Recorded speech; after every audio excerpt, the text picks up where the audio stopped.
अस्सलाम वालेकुम क्लास। आज हम फ़िज़िक्स के लेक्चर नंबर 3 पे बात करेंगे। चैप्टर नंबर 7 हमने स्टार्ट कर लिया था। चैप्टर नंबर 7 के फर्स्ट 2 टॉपिक्स हम कर चुके थे, 2 to 3 टॉपिक्स हम कर चुके थे। उसके बाद हमारे पास नेक्स्ट टॉपिक्स हैं atmospheric pressure and measuring atmospheric pressure. आज के लेक्चर में हम ये 2 टॉपिक्स को वाइंड अप करेंगे। सबसे पहले हम एटमॉस्फेरिक प्रेशर से रिलेटेड एटमॉस्फेयर को देख लेते हैं। एटमॉस्फेरिक प्रेशर की हम बात करना चाह रहे हैं, लेकिन हम एटमॉस्फेरिक प्रेशर से पहले एटमॉस्फेयर को देखते हैं कि एटमॉस्फेयर है क्या। Atmosphere basically cover of air है अराउंड द अर्थ। अर्थ के अराउंड एक एयर का एक कवर है। कैसे? जैसे साइड पे आपको एक छोटी सी डायग्राम नज़र आ रही होगी। अर्थ बनी हुई है, उसके अराउंड बाउंड डॉटेड लाइन में मैंने कवर ऑफ एयर शो किया है। कवर ऑफ एयर का मतलब इसमें सारी एयर ही है। और एयर क्या है? मिक्सचर ऑफ गैसेस है। एयर के अंदर बहुत सारी गैसेस होती हैं। जैसे हमें पता है कि हम जब सांस लेते हैं तो सांस के दौरान में हम कार्बन डाइऑक्साइड गैस जो है वो रिलीज़ करते हैं।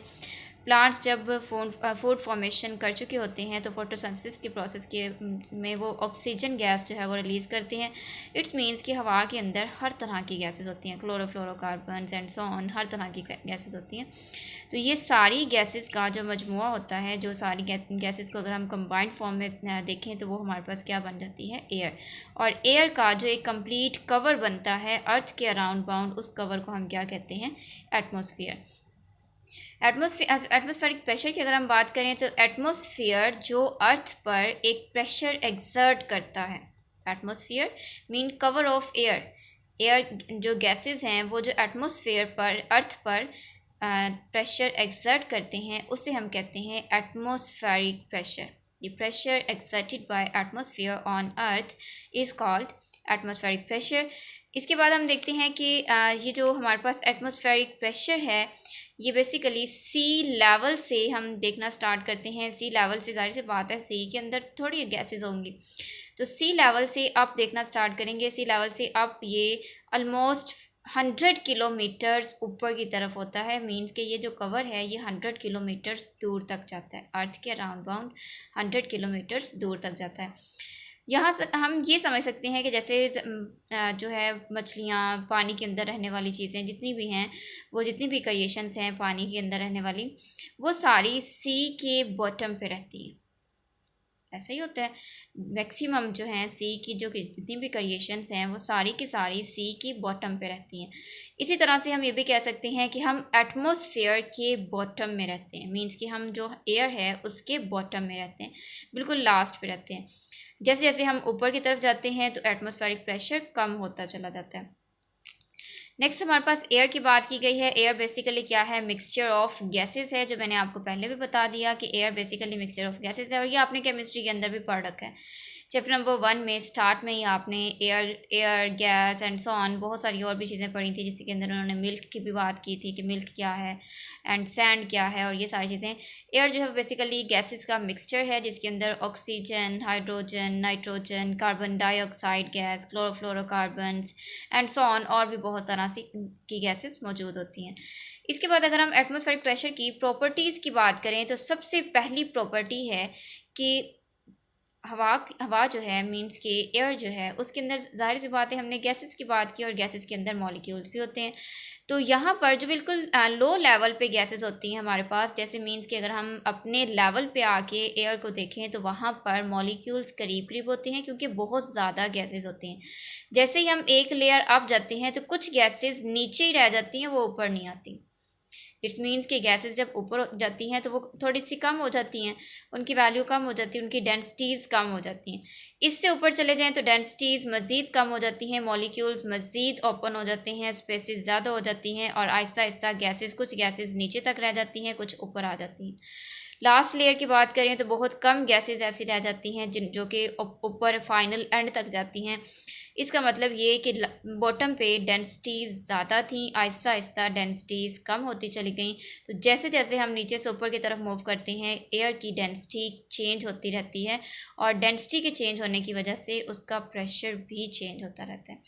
यहाँ पर मॉलिक्यूल्स आपको ज़्यादा नज़र आ रहे हैं, ज़ाहिर सी बात है प्रेशर ज़्यादा होगा।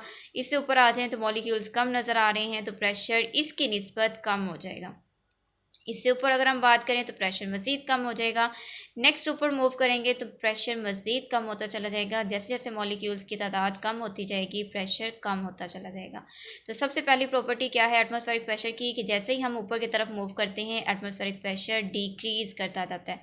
सेकेंड प्रॉपर्टी है एक्सपैंड्स इन ऑल डायरेक्शंस।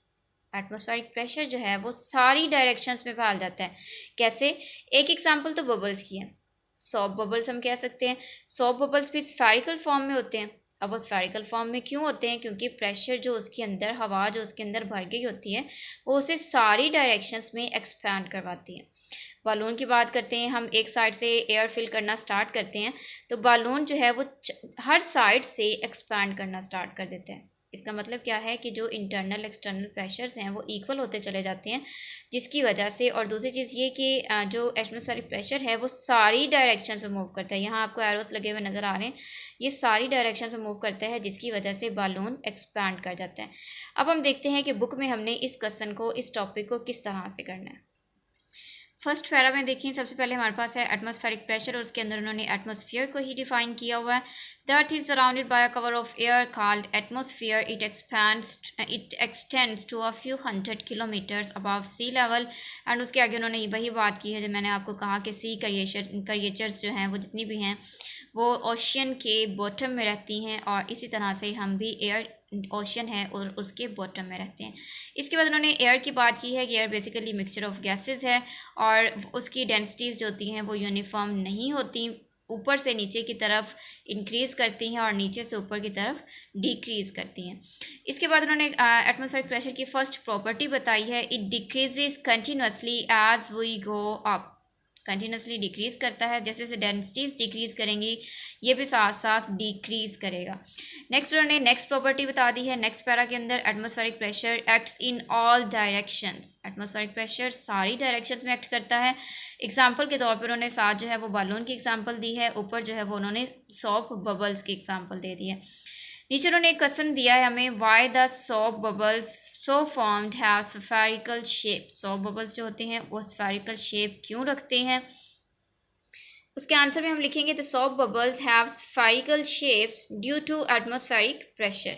सॉप बबल्स की स्फेरिकल शेप होती है एटमॉस्फेरिक प्रेशर की वजह से, because atmospheric pressure acts in all directions. Atmospheric pressure जो होता है वो सारी डायरेक्शंस में एक्ट करता है, इस वजह से उनकी शेप जो होती है वो स्फेरिकल होती है।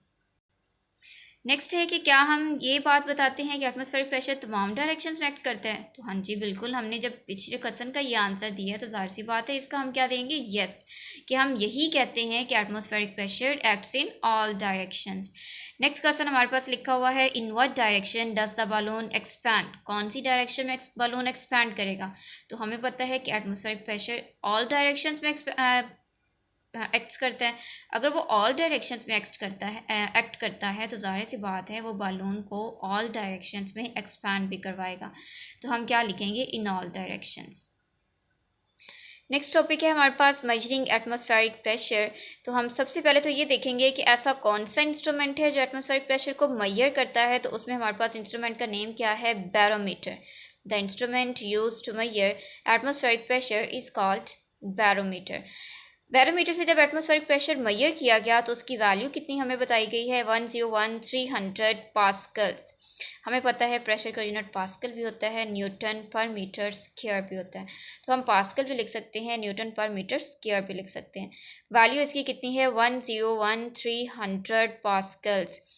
केमिस्ट्री में इसकी वैल्यू 325 बताई गई है। लास्ट में जहाँ 300 हमें नज़र आ रहा है यहाँ 325 बताई गई है, लेकिन वो उनकी अपनी कैलकुलेशन थी। फिजिस्ट ने जो कैलकुलेशंस की उसके अकॉर्डिंग उन्होंने 300 वैल्यू दी है, तो हमने फिज़िक्स के अंदर 300 के अकॉर्डिंग ही यूज़ करना है। बैरोमीटर्स की एक बेस्ट एग्जांपल जो है वो मरकरी बैरोमीटर यूज़ किया जाता है। मरकरी बैरोमीटर एक ऐसा बैरोमीटर होता है जिसमें मटीरियल मरकरी यूज़ किया जाता है। इसके बाद हम देखेंगे कि मरकरी जो है वो हम मरकरी ही क्यों यूज़ करते हैं, हम वाटर क्यों नहीं यूज़ कर सकते।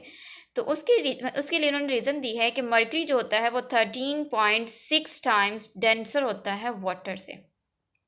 मरकरी जो है वो 13.6 टाइम्स डेंसर है वाटर से। और मरकरी की जो लेंथ होती है वो 0.76 के अकॉर्डिंग होती है। तो अगर वाटर इतने टाइम्स डेंस जो है थिकर है, लाइटर है, तो ज़ाहिर सी बात है इसको हम फिर लेंथ से मल्टीप्लाई करवाएंगे। 13.6 आंसर कितना आएगा 10.34 मीन्स ऑलमोस्ट 11 मीटर। 11 मीटर का बैरोमीटर तो बहुत लंबा बनेगा, बहुत बड़ा बन जाएगा। तो इतना बड़ा बैरोमीटर यूज़ करना और बनाना पॉसिबल नहीं है, और ना ही हम उससे कोई चीज़ मेजर कर सकते हैं। तो इस वजह से हम वाटर की बजाय कौन सा बैरोमीटर यूज़ करते हैं, मरकरी बैरोमीटर। डायरी में आपने कोई सी 5 एग्जांपल्स देनी है जिस पे एटमॉस्फेरिक प्रेशर एक्ट कर रहा हो ऑल डायरेक्शंस में। कोई सी 5 एग्जांपल्स देनी है, जहाँ पर 2 एग्जांपल्स दी गई हैं उनको निकाल के उनको इंक्लूड नहीं करना आपने। कोई सी ऐसी 5 एग्जांपल्स देनी है जिसके अंदर एटमॉस्फेरिक प्रेशर एग्जिस्ट कर रहा हो और एक्ट भी इन ऑल डायरेक्शंस में कर रहा हो, ये अपनी ऑल डायरेक्शंस वाली प्रॉपर्टी को सेटिस्फाई कर रहा हो। आपने वो एग्जांपल्स लिखी हैं और अपने रेलिवेंट टीचर को सेंड करनी है।